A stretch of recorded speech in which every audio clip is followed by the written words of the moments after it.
আপনি ভাবতেছেন যে আপনার বন্ধু খুব কাছের মানুষ, জানাজা যায় দেখবেন, জানাজাটা দিয়েই একটা ক্রিকেট খেলার মাঠও জায়গা। এই পৃথিবীর মানুষ কষ্টের ভাগ নেয় না। কিসের ভাগ নেয় না? কষ্টের ভাগ নেয় না। মানুষ দেখবেন সুখের সময় মানুষের অভাব নাই। একটাবার আপনি আইসিইউতে ভর্তি হন, দেখবেন আপনাকে একটা ফেসবুকে স্ট্যাটাস দিবে, এরপর আর খবর লইতো না, দেখতেও যাবে না যদি ফল নিয়ে যাওয়ার লাগে। আবার অসুস্থ হইলে কাছেও যাবে না যদি আপনার কাছে টাকা ধার চা। এই হলো পৃথিবীর মানুষ। এই জন্য সবচেয়ে বড় আপন মদিনাওয়ালা, যার সাথে সম্পর্ক করতে গেলে টাকা লাগে না, যার সাথে সম্পর্ক করতে গেলে সম্পত্তি লাগে না, যার সাথে সম্পর্ক করতে হয় ভালোবাসা দিয়ে। যদি আপনার ভালোবাসা থাকে, সেই রাসূল সিজলাই ভাঙ্গা করে এসে আপনাকে দিদার দিবে। কথা বলেন ঠিক কিনা?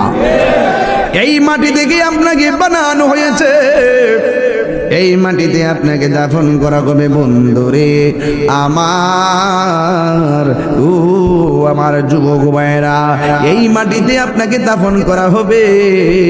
আমার নবী, আপনার নবী রহমাতুল লিল আলামিন বলেন, এই মাটি থেকে আমার আল্লাহ রাব্বুল আলামিন বলেন, এই মাটি থেকে একদিন আপনাকে হাসরের ময়দানে ওঠানো হবে।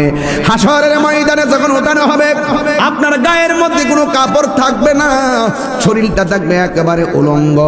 আয়েশা সিদ্দিকা রাদিয়াল্লাহু তাআলা আনহা ডাক দিয়ে বলেন, ইয়া রাসূলুল্লাহ, নবী গো, ও মায়ার নবীজি, উলঙ্গ অবস্থায় হাসরের মাঠে উঠলে এটা কেমন লাগবে?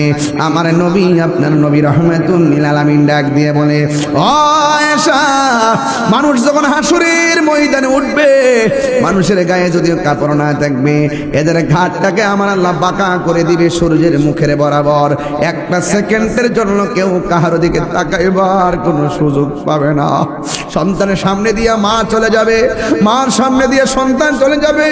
ও বন্ধু, কেন নবী নবী করি? হাসরের ময়দানে 1,24,000 পয়গাম্বর নাফসি নাফসি বলে কাঁদবে। সেই কঠিন মুসিবতে আমার আল্লাহ বলে, আল্লাহ আমাকে দাঁড় করাইছো কেন? কই তুমি বেহেশতের দিকে যাও কেন? ওই আল্লাহ, আমি তো নামাজি, এই জন্য বেহেশতের দিকে দৌড় দিছি।